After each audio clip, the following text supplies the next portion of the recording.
অনেক ছেলেরা ঈদ আসলে সিল্কের পাঞ্জাবি পরে আসে না নাই? আমার যুবক ভাইয়েরা, সিল্কের পাঞ্জাবি এই ফ্যাশনটা তোমাদের জন্য হারাম।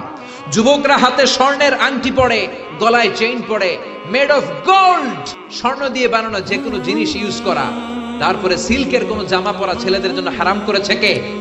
ছেলেদের জন্য চুরি পরা হারাম করছে কে?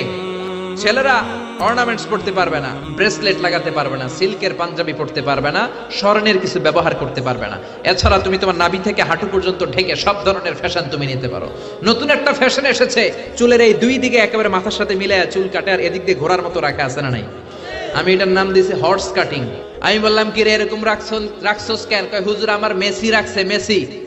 এরপর ট্যাটু লাগায় অনেকে, ট্যাটু চিনেন?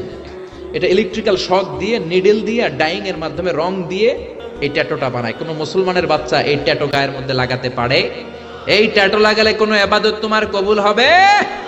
তার মানে তুমি যে ফ্যাশন গুলো করবা, ইউর ফ্যাশন শুড বি হালাল, ইউর ড্রেস শুড বি হালাল।